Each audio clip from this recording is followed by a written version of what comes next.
Win big in 2023 with Team Sync from RotoBaller.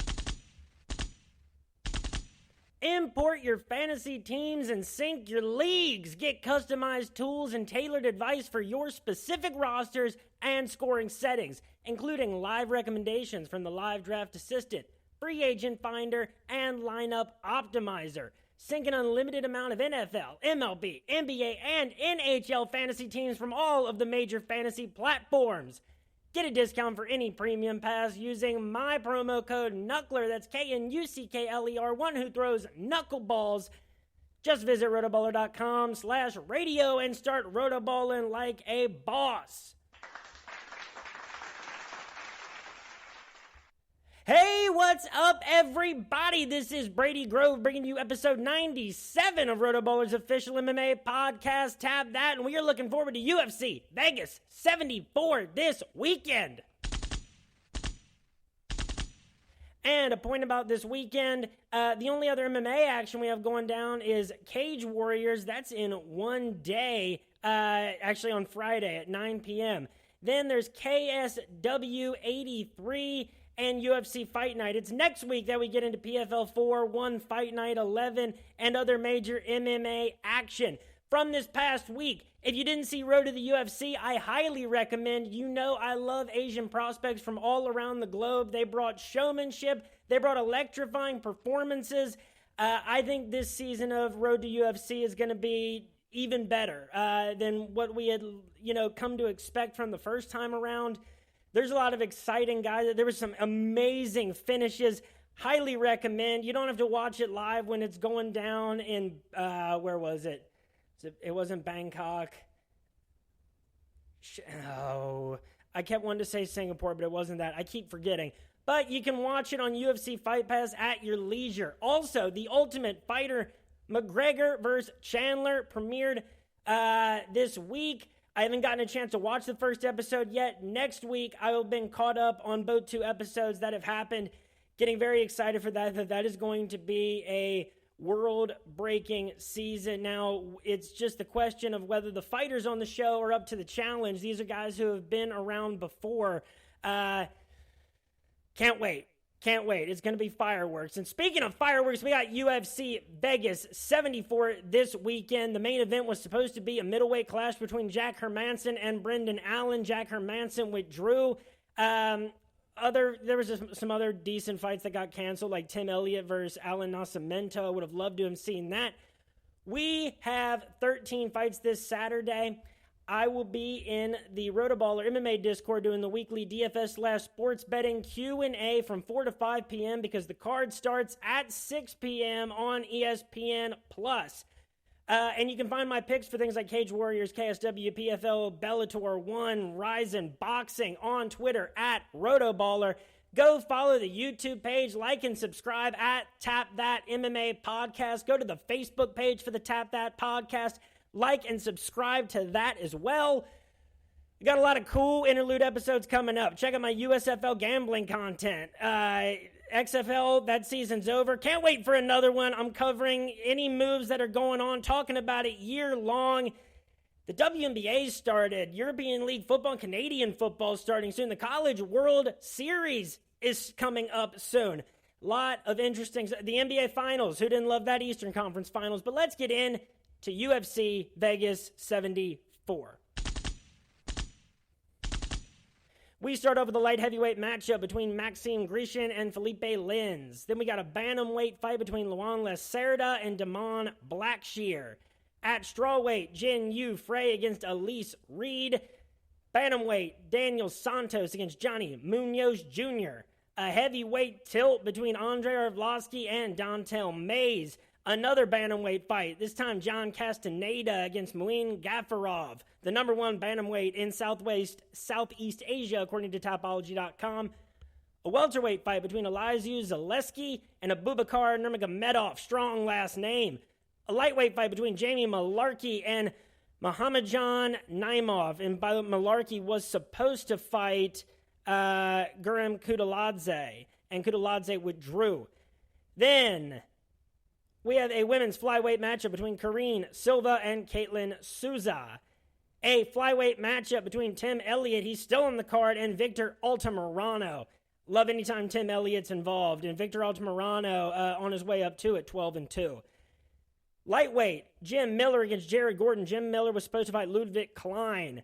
Then, against Jared Gordon. Then we got the co-main event at featherweight, Bruce Leroy, Alex Caceres against Daniel Pineda, and the main event at flyweight, the number 4 flyweight in the world, Kai Kara-France, KKF, taking on Amir Albazi, 16-1, number 7 in the world, according to Tapology, one of the fastest rising prospects in the flyweight division. With that, let's get into it. And we're starting off with Maxime Grishin versus Felipe Lins. Maxime Grishin, the minus 130 favorite. Lins, the plus 110 underdog. Grishin, winner of 2 of his last 3. A knockout over Gadzhimurad and Tigalov, and a decision victory over William Knight, who he outstruck 69-21. He did get taken down 3 times. The loss by unanimous decision to Dustin Jacoby in the meantime, February of 2021. His only 2 losses in the UFC are to Marcin Tybura and Dustin Jacoby. Felipe Lins, I think he's actually 1 year younger, and they have the same reach at 78 inches. Felipe Lins has won 2 in a row, dating back to April of 2022. A unanimous decision victory over Marcin Prachnio, and a first-round KO victory over Ovince St. Preux. His losses, he started off with 2 in the UFC. Both, I believe, were at heavyweight. Yeah, so now he's at light heavyweight. His first 2 fights in the UFC were losses by unanimous decision to Andrei Arlovsky and a first-round knockout against Tanner Boser. This is a guy that has looked a lot better at light heavyweight. Against Marcin Prachnio, he got outstruck 74-64, but he landed 4 takedowns. Oh, boy. These are 2 guys that I do not hold their losses against them at all in the UFC. I think that they're different guys, because where was Grishin? He was at heavyweight when he came to the UFC. That's why he fought Marcin Tybura. They're different guys at light heavyweight. Now, I think Maxime Grishin's wins maybe mean just a little bit more. I think his losses are better, but this is an interesting matchup. I don't know. I think this fight ends up going to the judges' scorecards. I don't think these guys put each other away, especially at 205 pounds. I think Grishin wins this fight. I think he's going to just piece Lins up on the feet. I think Grishin can even get taken down 2 or 3 times in this fight, and he can still end up winning 2 of the 3 rounds based on the damage he does on the feet. Grishin minus 130 with 60 wins out of 100, 65 maybe even. I like it a lot. Hit it. And I think you go Grishin by decision. That is plus 180. That's an excellent value. And Lins by decision plus 250. That is the second best value of that fight. Next up, and the odds are going in a strange order. I'm going to go in the order that UFC Stats is listing them. We got Damon Blackshear and Luan Lacerda. Blackshear, the plus 115 underdog. Lacerda, the minus 140 favorite. Now, let's start with Damon Blackshear, born in 1994, has a 72-inch reach. His nickname is the Monster. He is 0-2 in the UFC, both decision losses to Yusuf Zaleo and Farid Basharat. The Basharat brothers with great introductions to the UFC. They're good prospects. Remains to be seen, whether they can hop up in tiers of competition.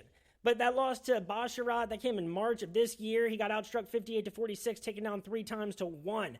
Luan Lacerda, actually 1 year older. He is 0-1 in the UFC. He lost by decision to Cody Stamann, who outstruck him 103-80. He did get 1 takedown. These are 2 closely handicapped fights, and there's plenty of those on this card. This is a very closely contested card, really from top to bottom. And what do I think about this, man? Blackshear, I don't know. I think I actually have to favor Luan Lacerda. Damon Blackshear got outstruck pretty significantly by Yusuf Zalel and Farid Basharat. And regardless of what happens on the ground, I don't think that's going to change against Luan Lacerda. And even if it's by a slimmer margin, I think Lacerda still takes this, 29-28 at least. Maybe, Blackshear has been known to have some really good rounds. But I don't know if he's going to be able to string together 2 within this fight. I think Luan Lacerda outstrikes him by at least 15 strikes. Maybe maybe they each get a takedown. Maybe one gets another, one takedown over the other. I think Lacerda takes this 29-28. I think he does that about 60 to 65 times out of 100. So minus 140, I don't hate it at all. And I, once again, think you go decision here for both of these guys.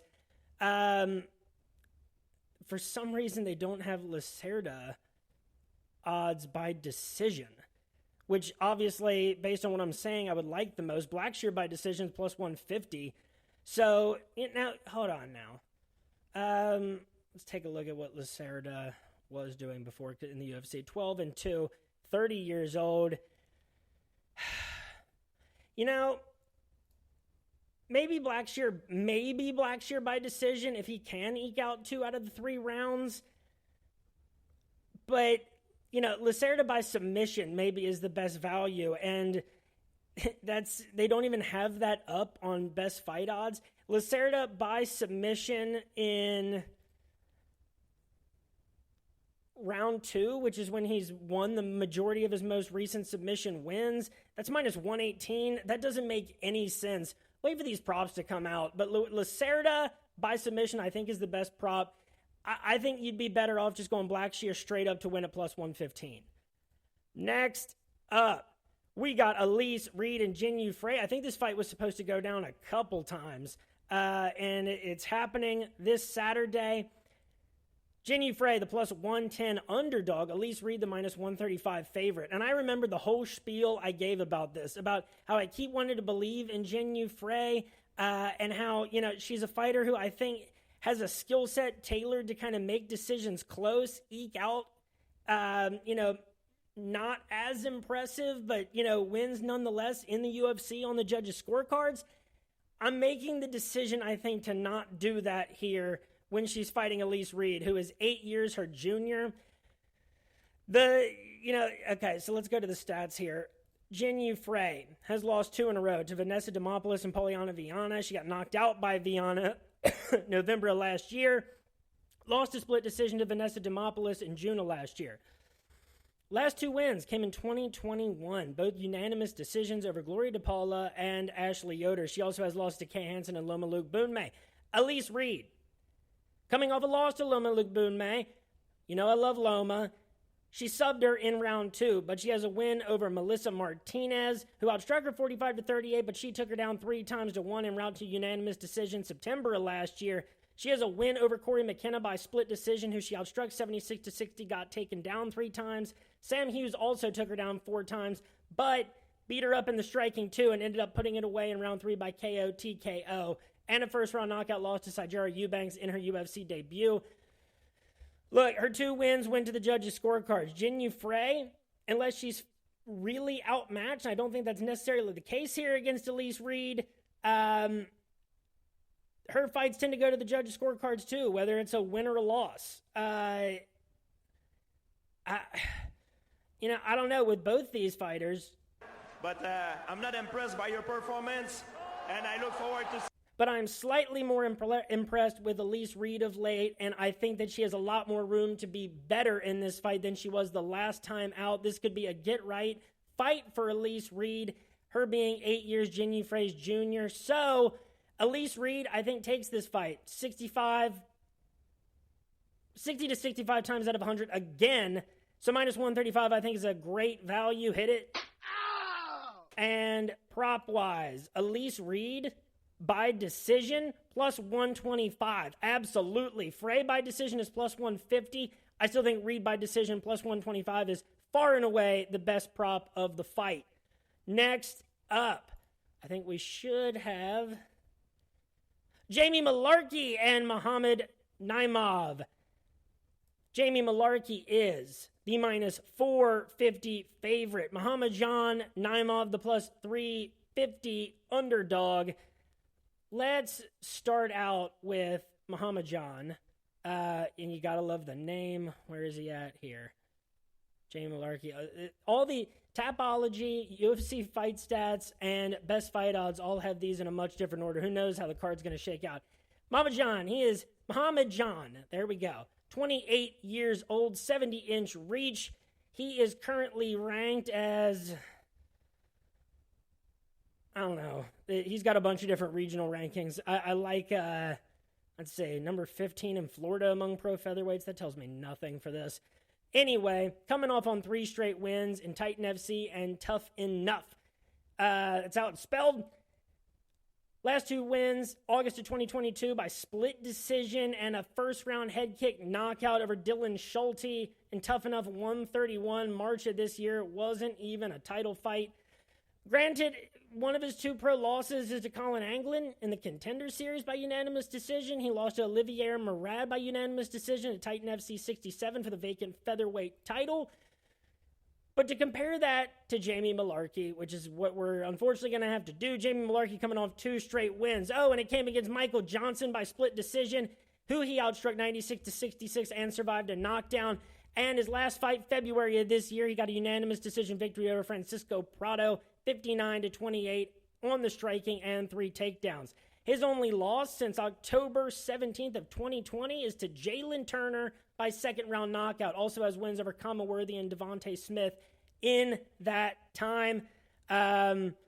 His first 2 wins in the UFC came by knockout. His last 2 came by decision. Muhammadjon Naimov has not lost, has not been put away inside the distance. That will change on Saturday. I just am not impressed with the competition that Muhammadjon has faced. And so while I'd like to see him do well, don't do this. You cannot do this, you know? This is an extremely tough fight to take on, short notice against a guy like Jamie Mullarkey. Jamie Mullarkey wins this fight 80 to 85 times out of 100. I am not touching a straight-up victor here. And with the order these are in. Here we go. Jamie Mullarkey by TKO knockout. They're not even listing it yet. But the fight, these odds are crazy. Look, Jamie Mullarkey by TKO knockout, whatever that's at, I think that is the best prop of the fight. Then I'd go Jamie Mullarkey by decision. As far as Muhammadjon, I don't know. I think you'd have to just go by decision. I don't know. Don't pick a prop when it comes to Muhammadjon. If you're feeling him here, which I don't recommend, I would just go as the straight-up victor plus 350. Next up, and these crazy orders are how I miss fights, like I did the Fiala fight the other week. At bantamweight, John Castaneda and Muin Gafarov. Castaneda, the minus 120 favorite. Gafarov, the plus 100 underdog. Gafaron, 18-4, the number 1 bantamweight in Southeast Asia. 27 years old, coming in off 2 straight victories in LFA. That came in June of last year and October of last year. He won the vacant bantamweight championship in LFA by 3rd-round spinning back kick. Those 2 fights both were knockout victories. His last loss was a split decision loss to Chad Anhelinger in the Contender Series, September of 2021. His only other loss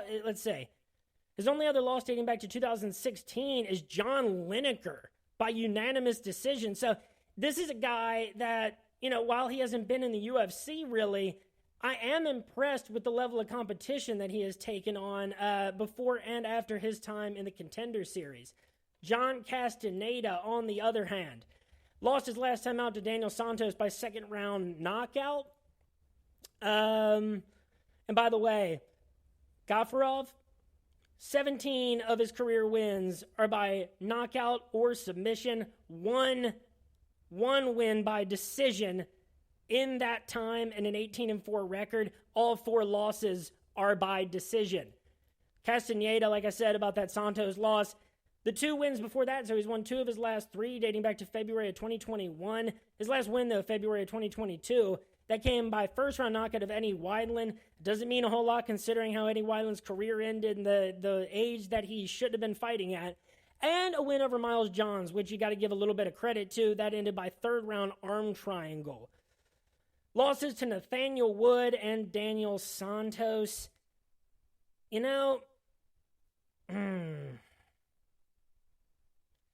don't know, and those wins don't mean a whole lot to me from Castaneda. I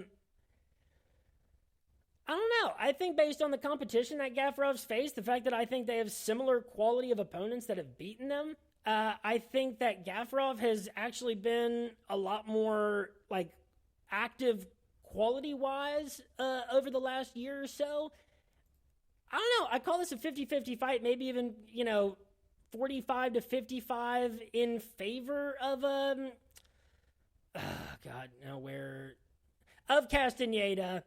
But I think Muin Gafarov is actually a solid value of plus 100. Lightly hit it. And I think you go Gafarov inside the distance. Gafarov to win.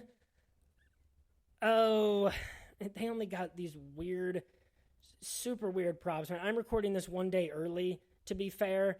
But I think Gafarov is the better value of plus 100, and I think he does it inside the distance. I think most likely by TKO knockout. That's how the majority of his wins have come, and the last two in the LFA. I think that's the most likely route, but because he's already a plus 100 underdog, just go ahead and roll inside the distance.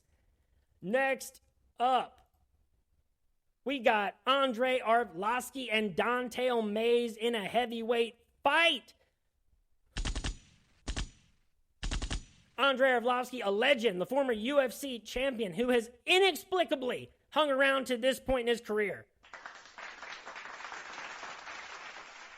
It shouldn't be possible. The fact that he can hang around and almost be a ranked heavyweight at this point at his age, which we will get to. But Don'Tale Mayes is the minus 135 favorite. Andrei Arlovski, the plus 110 underdog. Let's start off with Don'Tale Mayes.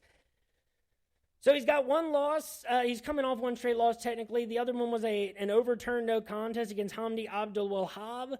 He got outstruck 58-47, taken down 3 times, and he got knocked down. His last 2 wins were Roque Martinez by unanimous decision and Josh Parisian, who he outstruck 25-10, took down 6 times, and got a third-round TKO knockout. 4 wins in the UFC. 2 of those had to come at the Contender Series level, both knockouts against Ricardo Prazel and Mitchell Stipe. Losses to Alan Crowder, Cyril Gane, Rodrigo Nascimento, and Augusto Sakai. The problem is, again, like a lot of guys at heavyweight in Don'Tale Mayes' position, his wins don't mean a lot to me, and his losses don't mean a ton to me because he's had to fight really good guys. Cyril Gane and even Rodrigo Nascimento, that's a different level of, riser even than Don'Tale Mayes is, and that doesn't say a whole lot. And then most recently, that unanimous decision loss to Augusto Sakai, which kind of speaks a lot more to Augusto Sakai and where he's at right now. So Don'Tale Mayes will have a 4-inch reach advantage on Andrei Arlovski. And by the way, he was born in 1979. That means he is he's 44 years old now. And he is still fighting in the UFC. His first fight in the UFC was November of the year 2000. What? Rack that around in your brain for a little bit. So, if you can believe it, Andrei Arlovski has won 4 out of his last 5 fights. His last 2 losses were to Jairzinho Rozenstruik, November 2019, and Tom Aspinall, February of 2021. Since then, unanimous decision, all decision victories against Chase Sherman, who he outstruck, Carlos Felipe, who he outstruck, Jaron Vandera, who outstruck him slightly. He walks away with a split decision victory over Vandera, and then Jake Collier, who did outstrike Arlovski 93-91, got 2 takedowns on him, but Arlovski is just really good at using his striking to win 2 out of 3 rounds. Last time out, though, October last year, I can't believe it's been that long. First round, rear naked choke submission loss to Marcus Rogerio de Lima. It was a big setback for Arlovski. It showed both that, Marcus Rogerio de Lima still has some in the tank, that Arlovski might finally be over the hill at this age. But 4 out of 5 against that a slew of opponents that is pretty much the same slew of opponents that Don'Tale Mayes has beaten. And Arlovski's just been more consistent over that range. Now, Don'Tale Mayes has been slightly more active, but he's only fought twice since July of 2022. One more time, everybody. One more time. You're telling me I can get the Pitbull, Andrei Arlovski, as a plus 110 underdog? Andre, you lost your last time out. You're 44 years old. You're fighting a guy who, is looking to hang around in the UFC and show that he can hang around at a slightly higher quality of competition, I say... Nick, one comment, man. One comment. No, don't be scared, homie.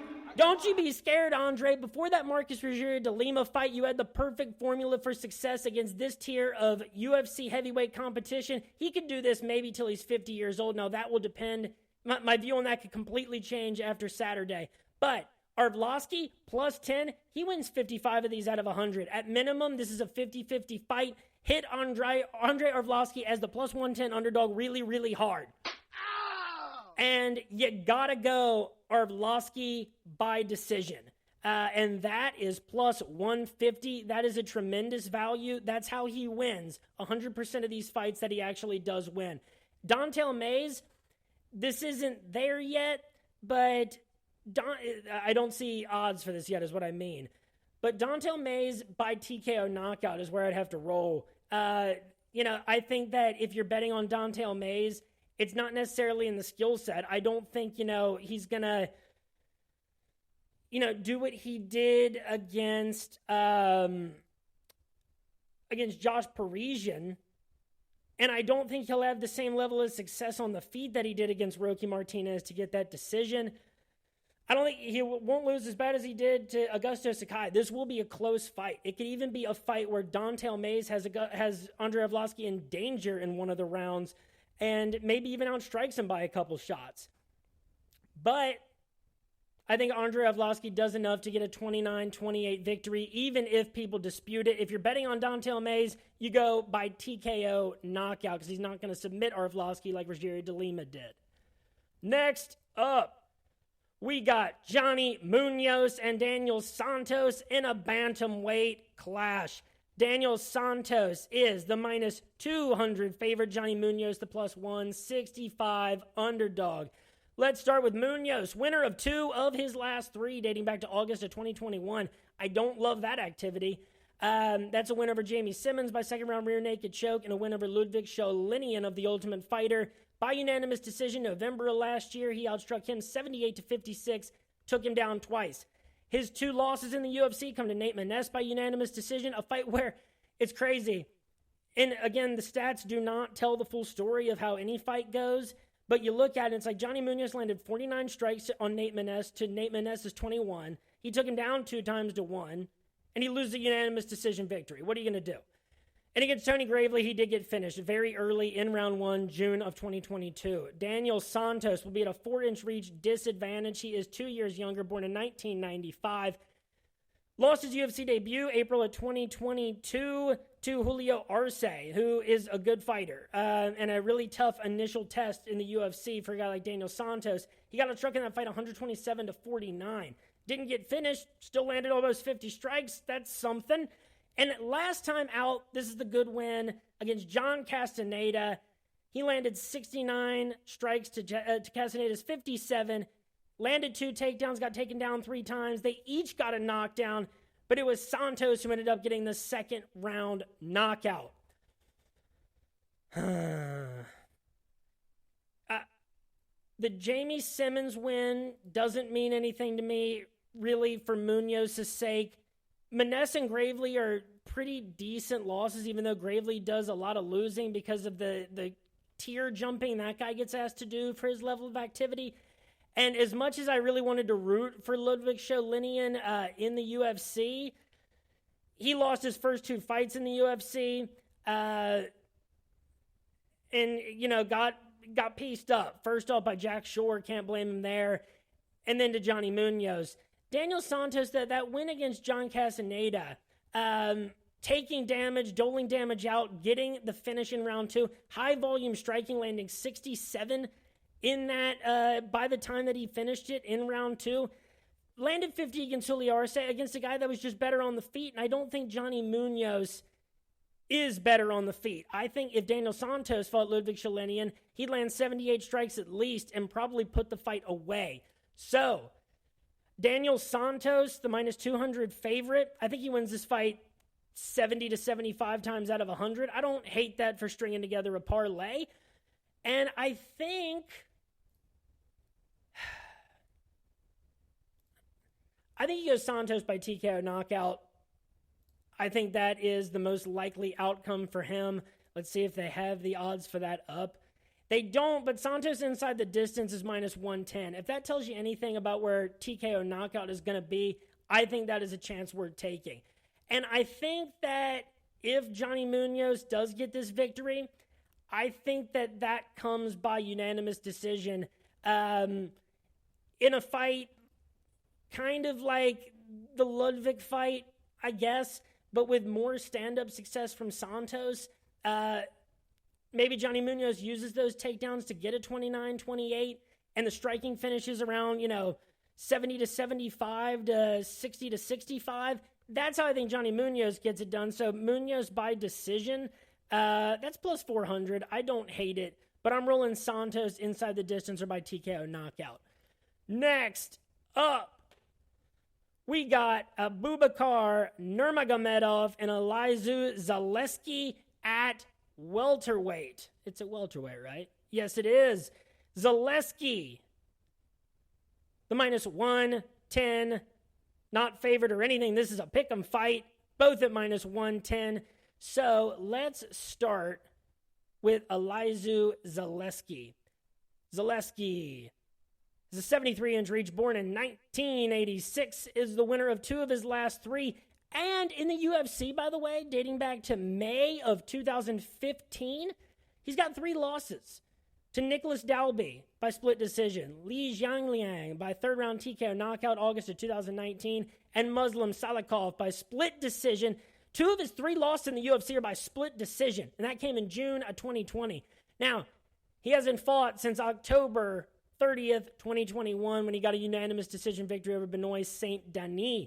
Outstriking 149 to 67, got taken down twice, gets the win on the judges' scorecards.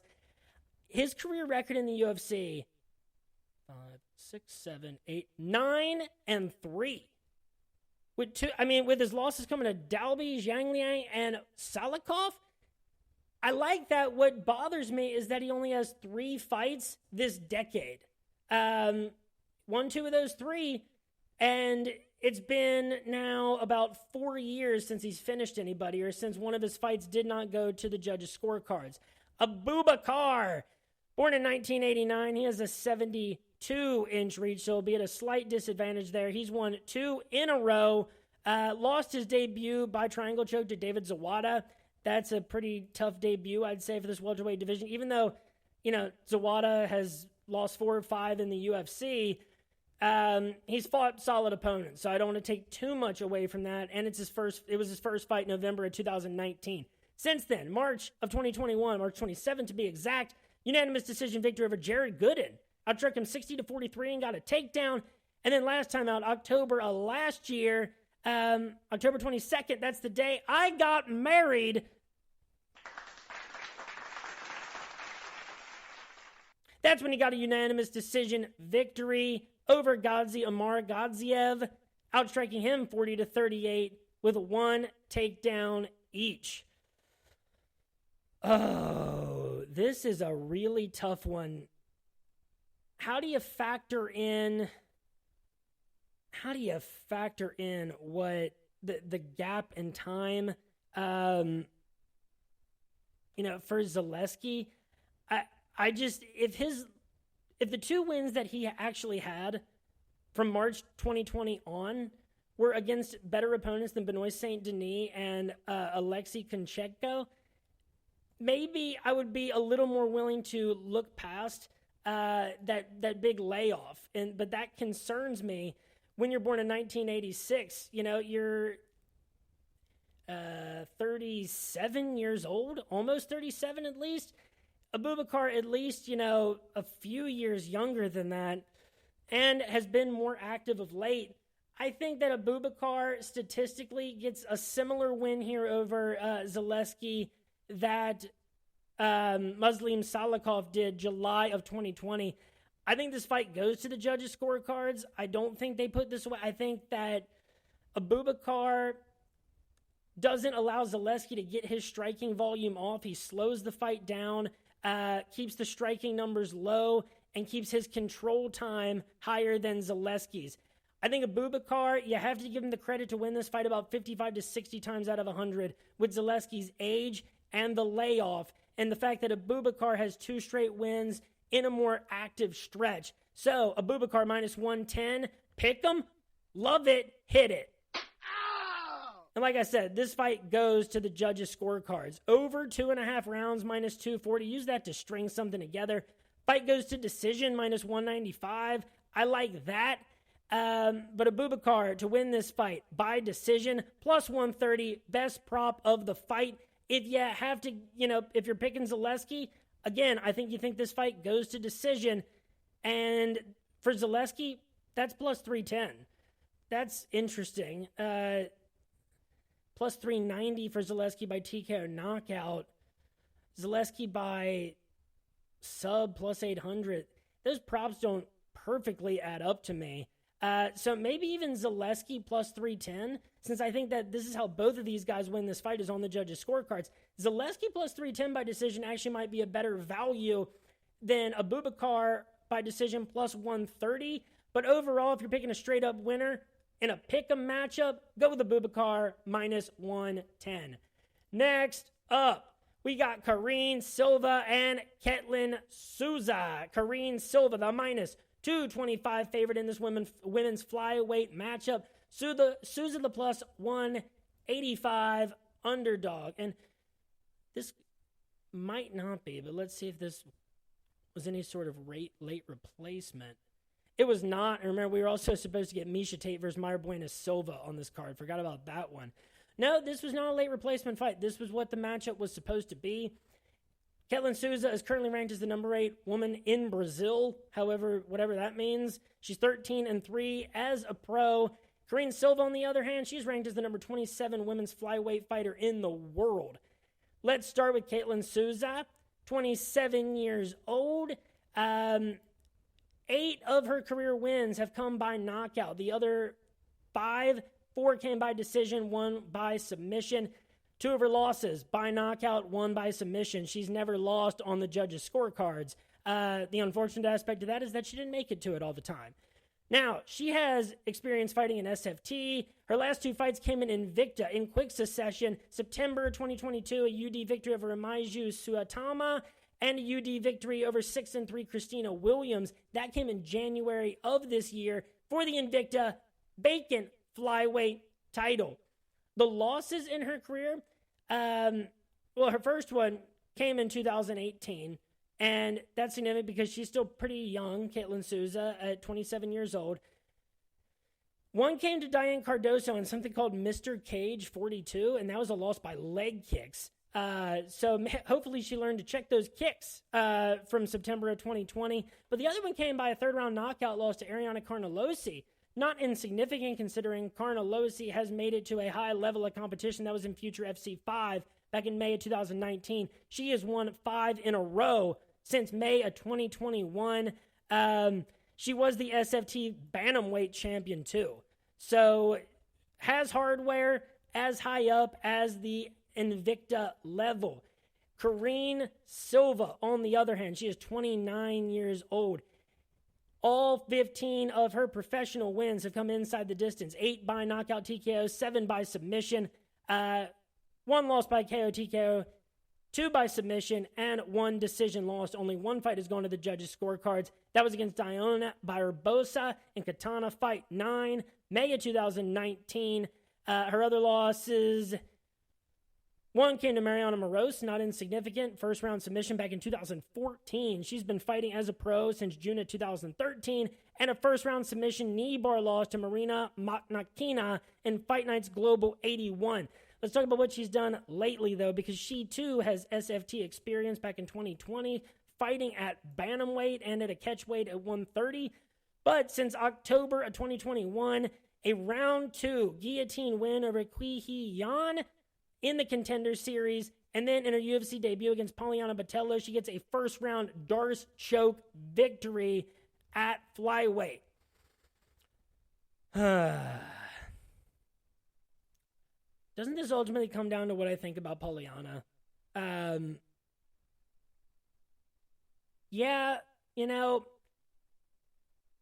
Souza her wins of late are impressive. And let's see statistically.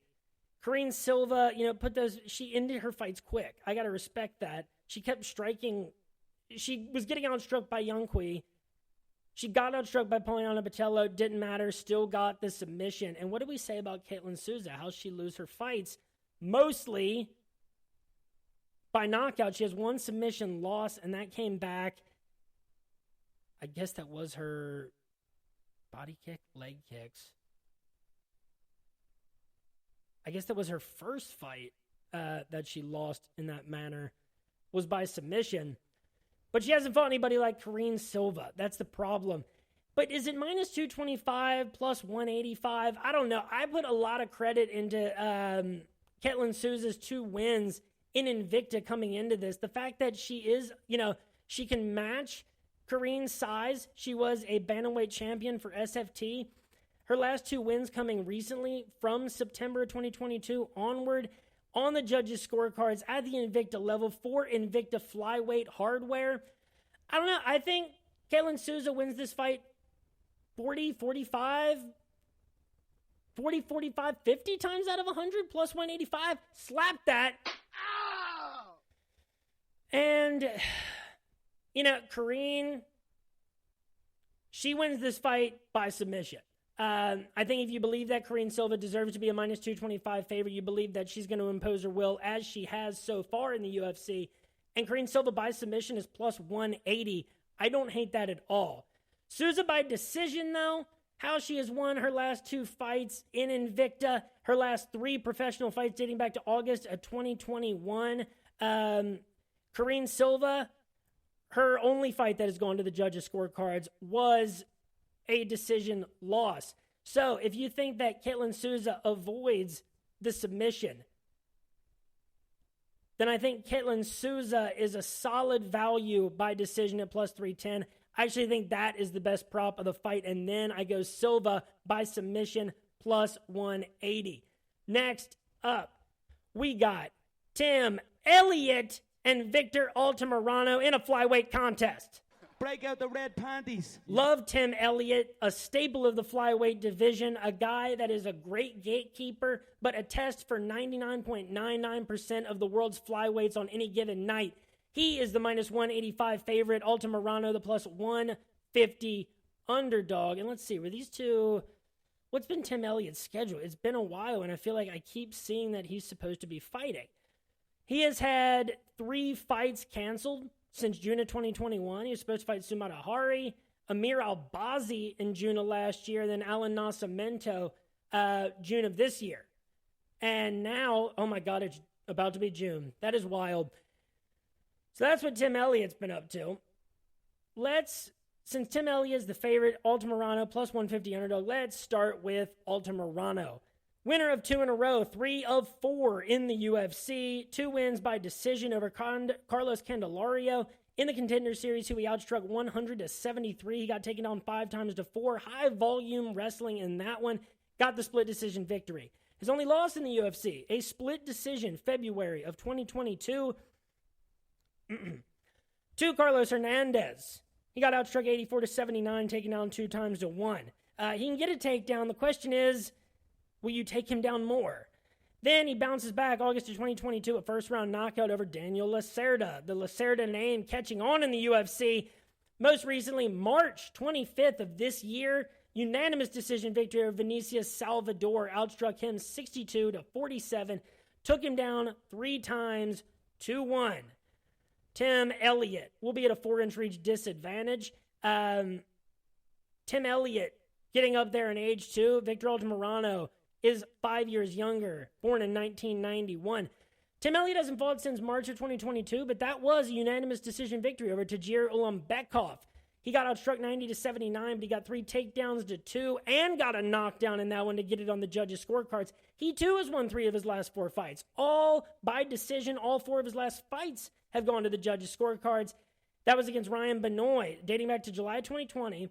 He outstruck him 67-55, 1 takedown each, 2 submission attempts each. Against Jordan Espinoza, lower volume, but still gets 4 takedowns in that fight, outstrikes him 25-13. His loss in that time, a unanimous decision that was kept close against Matheus Nicolau, who he outstruck 70-64, one takedown apiece. And this will sum up exactly how impressive those wins, which are really quality wins for Tim Elliott. Here are his last 4 losses, dating back to October of 2019. A submission loss to Davison Figueiredo. Remember that guy?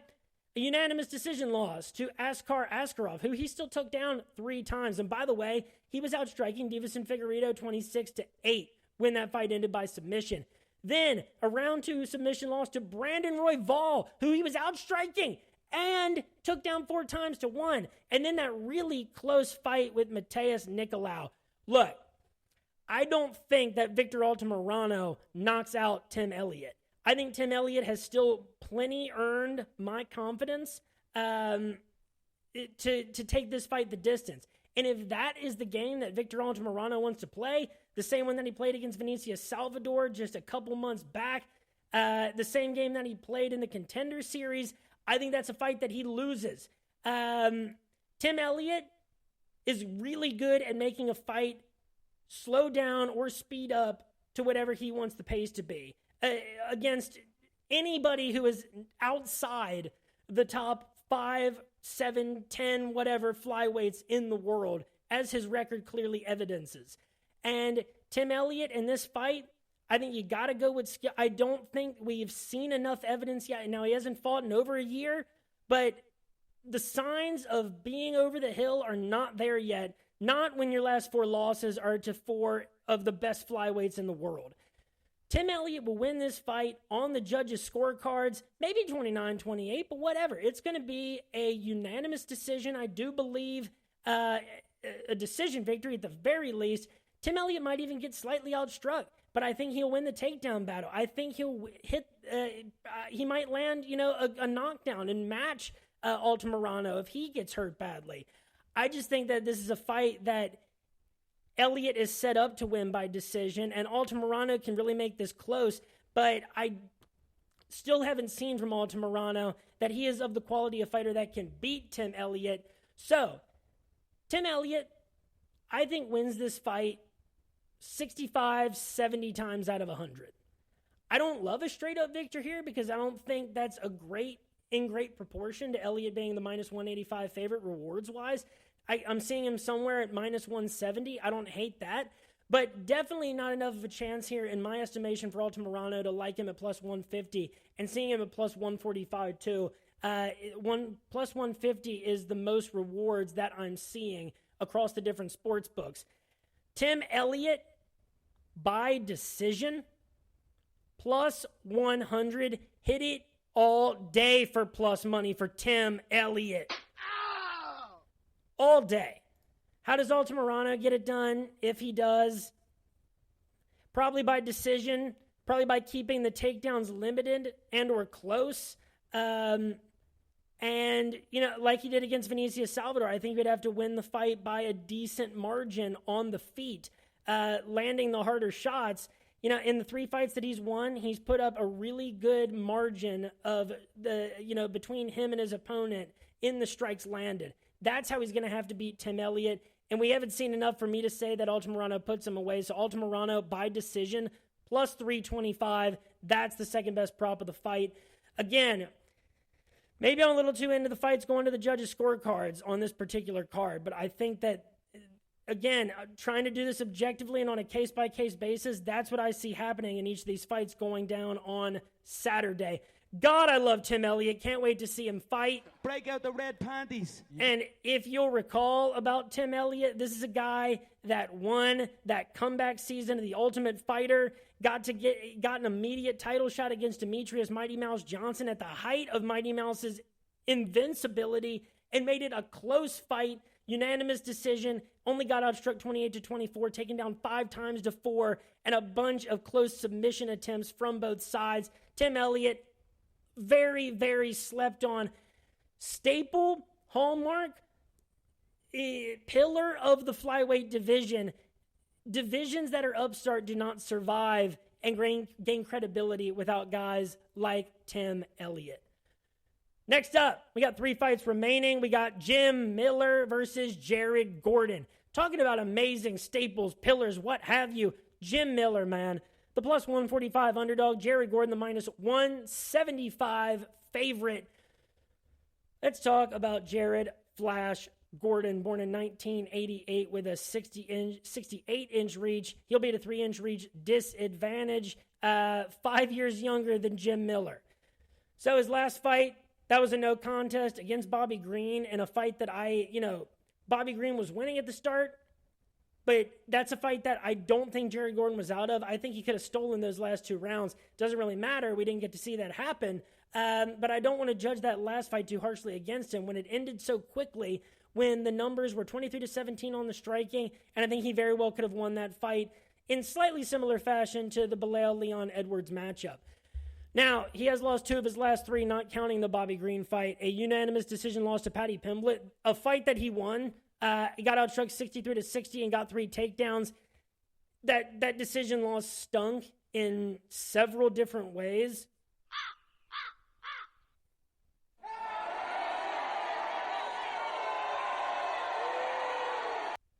Close decision losses happen. We see them every week on fights that, go from a toss-up, ranging from a toss-up to straight-up robberies, which I am very frugal with the word robbery when it comes to this sport. But when it comes against, the UFC's golden boy, in Paddy Pimblett, a guy they're trying to market hard, in a fight that ended up being the co-main event of a pay-per-view card, a decision like that stings a little bit more, and it puts mistrust in the fans.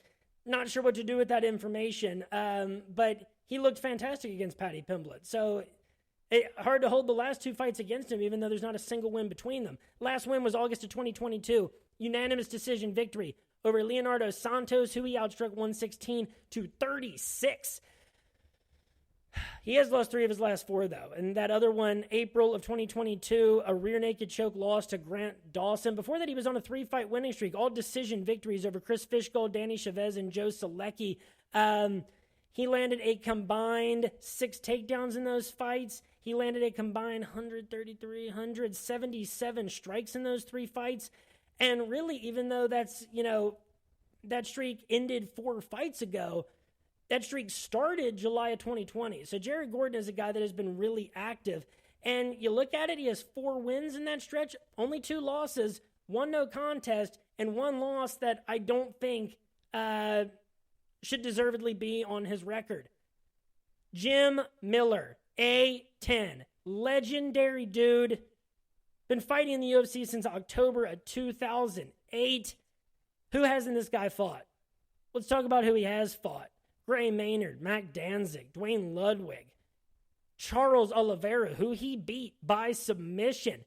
A loss to Ben Henderson. He beat Melvin Gillard. He fought Nate Diaz. He beat Joe Lozon. Fought Donald Cerrone. Fought Beneil Dariush. Michael Chiesa, Diego Sanchez has a win over Takanori, the Fireball Kigomi by first-round knockout. Another win over Joe Lozon. Thiago Alves. He fought Dustin Poirier. Anthony Showtime Pettis. He fought Dan Hooker. He fought Charles Oliveira again and lost that time. He beat Clay Guida. Yeah. And then, of course, the competition level goes down as he remains in the UFC at this old age. But he's won 3 of his last 4 fights. 2 knockout victories over Eric Gonzalez and Nicholas Mata, October of 2021 and February of 2022, both coming in the second round. All 3 of his last 3 wins were second-round finishes. The most recent one, a second-round guillotine victory over Donald Cowboy Cerrone, who I guess does cowboy movies now.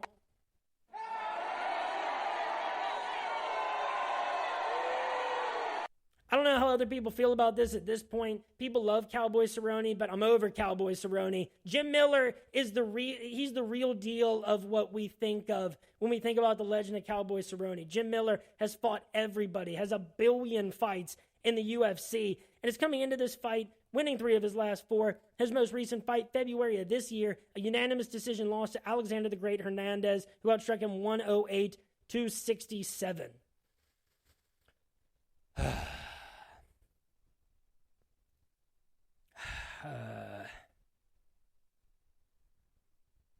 You know, I want to go Jim Miller, but I don't think this is the right fight to pick him in.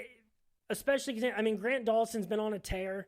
That's Jared Gordon's last real loss, in my opinion. He should have a win over Paddy Pimblett. He could have had a win against Bobby Green at this point. We didn't see how that played out statistically or result-wise.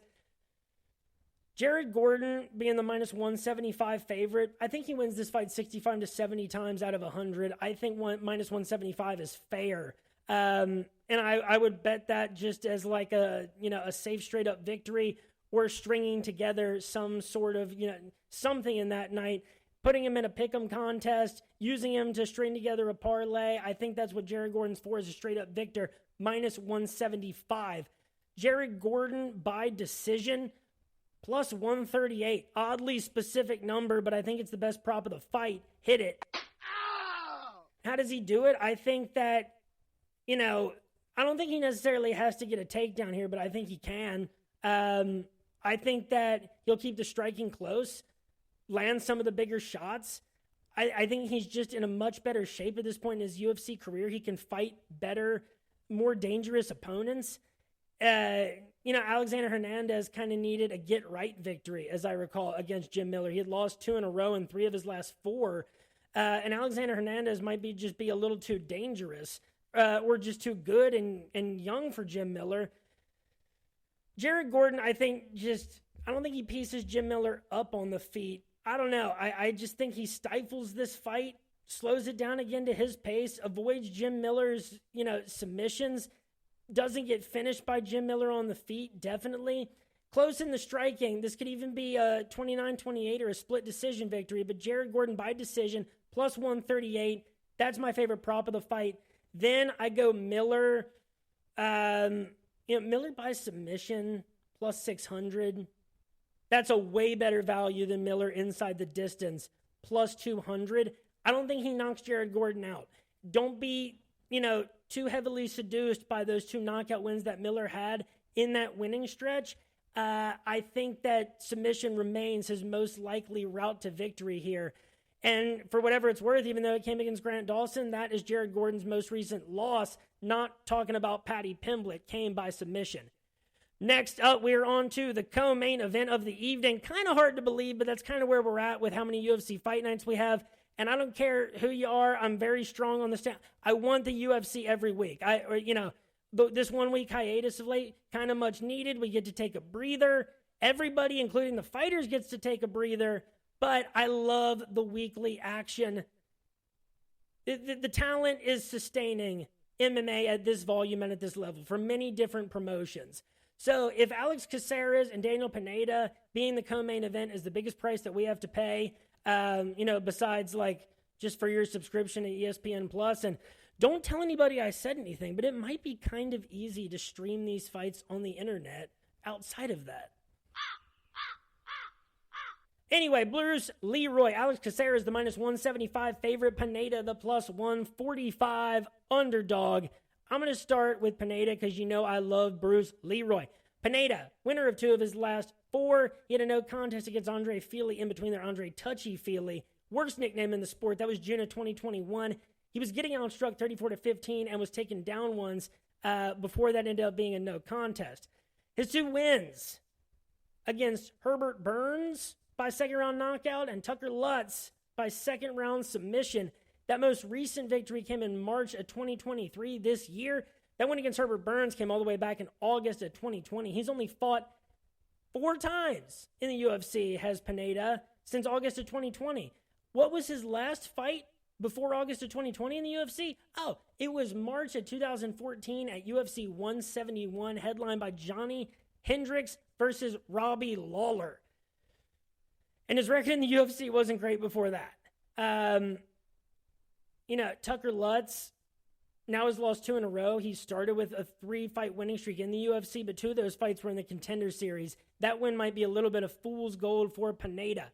Caceres, 3 years younger, actually, and will have a 4-inch reach advantage. He has won 6 of his last 7 fights. And that's just after, so that's after his loss to Kron Gracie by submission February 2019. That was back when we thought that he was done. Please. This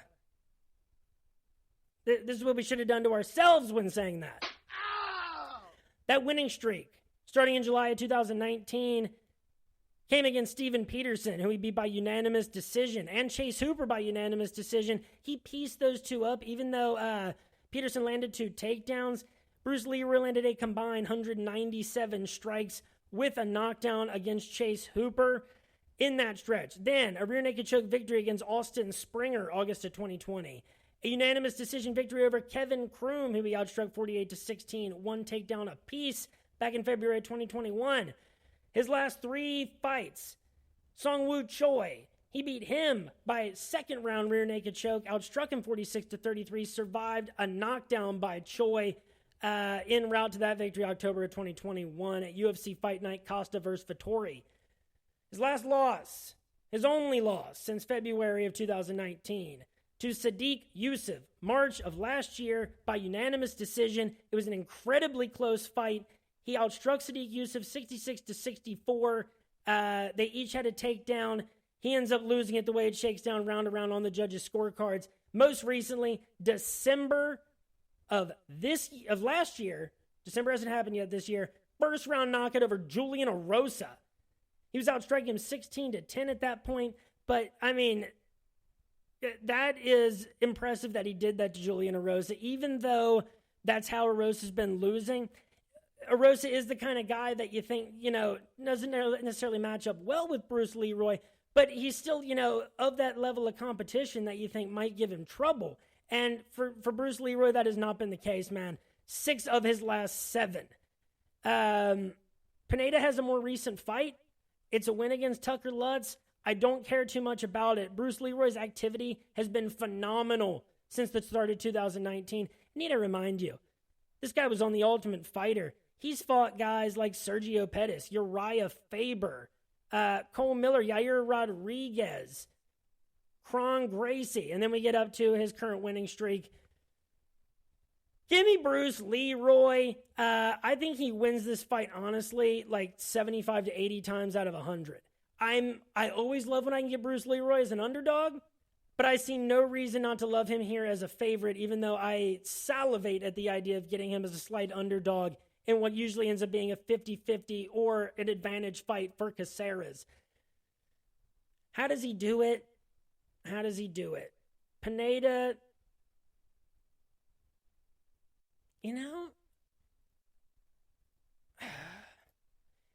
the reach advantage for Bruce Leroy and the fact that he's actually 3 years younger really makes me think that he can put this away by knockout.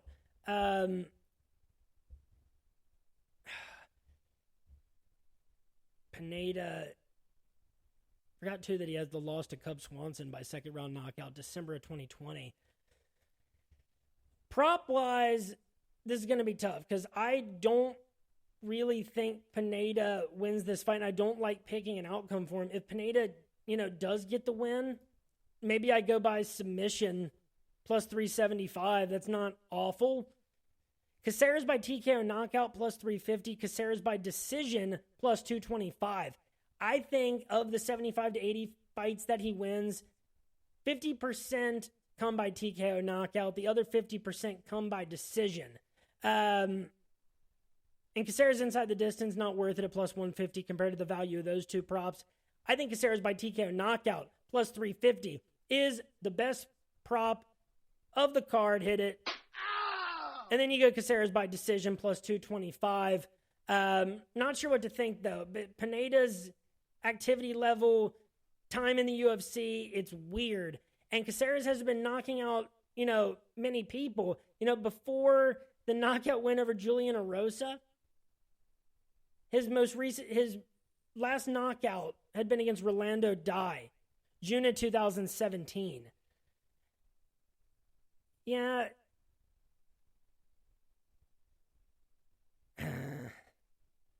I'll stay with what I said on the props. It's so hard to tell that if I think Caceres is capable of putting it away by TKO knockout, go ahead with what offers the most rewards at plus 350. And now we are to the main event of the evening. Break out the red panties. And I love the UFC flyweight division, especially when you get up in these upper tiers of it and you get to mentioning the prospects here. So currently, here's the top 15 flyweights in the world. I'll do 16. I'll do 17 to factor. I'll do 18. Yes, I will do 18. Starting at 18, Tatsuro Taira, then Askar Askarov, Bruno Silva at 16, Sumata Hari 15, Tim Elliott 14. This is on Tapology, by the way, so take it with a grain of salt. Matt Schnell 13, Tagir Olimbenkov 12, David Dvorak 11, Muhammad Makayev 10, Alex Perez 9, Manel Starboy Kopp 8, Amir the Prince Albazi 7, Matheus Nicolau 6, Brandon Royval 5, Kai Kara France 4, Davison Figueiredo 3, still Alexander Pantoja 2, and Brandon Moreno as the number 1 flyweight in the world, according to Tapology. This is a pick'em main event between Kai Kara France, the guy who has fought for the interim UFC flyweight title. I believe it was interim at the time. It was. He's been in, number 1 contender fights. He's only fought the best guys at 125 pounds dating back to December of 2019. And there's only a few guys that have been able to give him problems. So I'll start with Kai Kara France. I love KKF. And what I would tell KKF. Nick, one comment, man. One comment. Oh, don't be scared, homie. Look, Amir Albazi is a really good prospect, and we love to see those prospects in weight classes that can always use a boost in how many people have their eyes on it. But I think there's some holes and some gaps and some questions that I have about Albazi's resume coming into a fight against a guy as good as KKF. So don't be scared, Kai Kara France, because you can do this. You've won 3 of your last 4 fights, 4 of your last 6. That was a unanimous decision. So the first loss of his UFC career, granted, was to Brandon Moreno. And that was by decision. December of 2019, he only got outstruck 91-82. Then he outstrikes Tyson Nam 78-50. February of 2020, wins by UD. Gets subbed in round 2 against Brandon Royval. September of 2020, it was 39-22 on the striking. He did get 1 knockdown, but Royval got 2 and then finished it with the guillotine. That nasty blood in the water response by Brandon Raw Dog Royval. The 3-fight winning streak he had before the UFC interim flyweight title fight. First round knockout over Rogerio Bontorin, March of 2021. First round knockout over Cody Garbrandt. He had 2 knockdowns and outstruck him 23-9, again, December of 2021. Only 1 fight since then. March of last year, unanimous decision victory over Askar Askarov. He did get taken down twice, attempted to get submitted twice, but he outstruck him 51-27 and won on the judges' scorecards. And those scorecards, I believe, were 29-28 all around for Kai Kara France. He lost his last time out, got knocked out in round 3 against Brandon Moreno, got outstruck 58-53. He did get 1 takedown, but ultimately got put away. And Kai Kara France, Don't Blink, is his nickname, 69-inch reach, born March 26, 1993. Amir Albazi is only a few months younger than Kai Kara France. And it's not the way it feels, because Amir Albazi's new, he's undefeated in the UFC, we're seeing him work his way up, and we've seen Kai Kara France get his opportunity to fight for the title and ultimately come up short against a guy that he, was rematching at that time. But Amir Albazi, 4-0 in the UFC, dating back to July of 2020. 3 wins inside the distance, a triangle choke first-round victory over Malcolm Gordon in his debut, July of 2020. A unanimous decision victory over Zhalgas Zhumagulov. He outstruck him 68-59, 2 takedowns to 1, and what, at least statistically, was a decently close fight in January of 2021 at UFC 257. Then, August of 2022, first-round rear-naked choke victory over Francisco Figueiredo. His last time out, he had a 3rd-round knockout TKO victory over Alessandro Costa. He outstruck Costa 37-17, knocked him down twice, got 1 takedown, and route to that 3rd-round knockout TKO victory.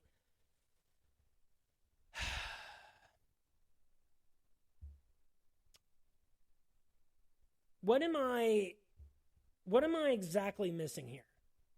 I know we don't have the answers to whether Albazi can hang around in this tier of the UFC flyweight division because, as we know, the top 5 is way different. The top 15 is way different than the rest of the field. And Amir Albazi doesn't have a ton of experience against guys that, can claim that they're in that higher tier of competition in this division, which is becoming deeper by the day. And Amir Albazi is one of those prospects that you have your eye on at this weight class. But Kai Kara-France is only a few months older. He's fought tougher guys. He's gotten better wins under his... The only guys that he has not been able to beat are Brandon Moreno and Brandon Royval. Pick him? Pick him? Break out the red panties. I'm excited to take Kai Kara-France minus 110. Pick him. Hit it. Don't do this. You cannot do this, And I don't mean that to Amir Albazi to be like discouraging or anything. I know that with the prospects, they don't want to pair them up against each other and have them feed off each other and knock each other out of that climb up the ladder. But Amir Albazi, after those wins, to get Kai Kara-France, I just think it's a little too early for Albazi. And I don't want to see this necessarily happen to him. If you had to do Amir Albazi versus Alex Perez, against Tajir Lembekov, Schnell, if you could have timed it to fight Tim Elliott, I'd prefer that a lot more. Now, really, who do they have their eye on? Tatsuro Taira. They can't wait to get him up in this echelon. And right now, it's like they're rushing Amir Albazi and seeing, if he gets this win, great. We can, capitalize on this in the short term. If not, I don't know. We can keep Kai Kara-France in the top 5 and he can keep doing these gatekeeper fights. If not, who knows how many times this flyweight belt could move around with the parity in this top 5 and top 10. But how do I think that Kai Kara-France wins this? Because I think he wins this fight 60 to 65 times out of 100, maybe 65 to 70. Again, hammer, pick him at minus 110. Hammer it. I can't understand it. The upward trajectory of Albazi, sure, but it's not like he's 23 years old when he got into the UFC. Now he's 25 and growing into some of that. We just haven't seen him against even close to the tier of competition that Kai Kara-France has been living in and has found success all the way up to an interim title shot. There's only 2 guys in the world in the UFC that have gotten the better of Kai Kara-France, and they are 2 of the top 3, 5 flyweights in the world. Kai Kara-France by decision, plus 215. Kai Kara-France by TKO knockout, plus 400. This is going to be 5 rounds because it's the main event. Let me see. Albazi is, by the way, 16-1 as a professional. That loss came by decision to Jose Torres in Brave CF back in April of 2019. That's his only loss. So until we see a loss at this level for Amir Albazi, while I still have these question marks, I am completely comfortable just going Kai Kara-France as the straight-up victor. If I had to pick a prop for Kai Kara-France, you go by decision plus 215. I guess that's the most likely outcome. The Kai Kara-France did get the knockouts over Cody Garbrandt, which, again, doesn't mean a ton because Cody Garbrandt had been losing a lot to really good fighters and getting knocked out, but that damage accumulates. And the later you fight him, it being Cody Garbrandt's most recent loss in a long string of losses dating back to November of 2017, the damage accumulates. And so each time that a legendary guy gets knocked out, it means less and less for the victor who's trying to make a greater name off of them. And Kai Kara-France's knockout over Rogerio Bontorin. Bontorin only got knocked out over his recent losing streak by Kai Kara-France. Granted, the other losses were to Ray Borg and Brandon Royval, who he took to a split decision because he took him down 8 times.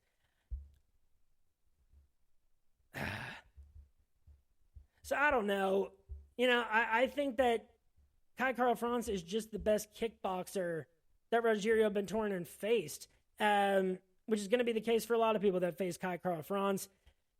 I just think decision victory is the most likely outcome. I think France pieces Amir Albazi up on the feet, outstrikes him by a wide margin, stays off the ground and outside of the dangerous positions from Amir Albazi.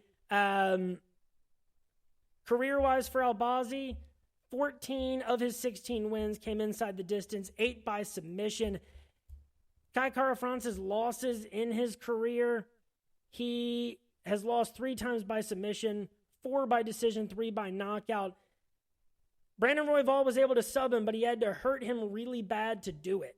And I think that is really important. The most recent submission loss for Kai Kara France before that was in 2014 to Mark Striegel in Malaysian Invasion 2.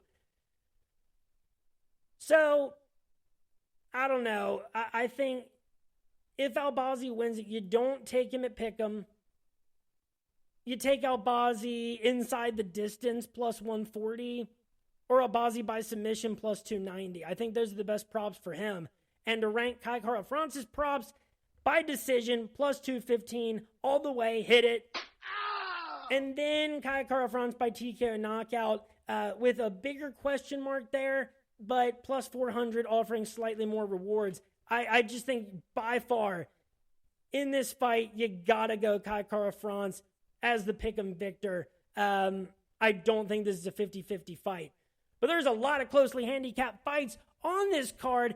13 fights starting at 6 p.m. on Saturday. And folks, that is it for the UFC Vegas 74 rundown. This has been episode 97 of RotoBallers official MMA podcast. Have that.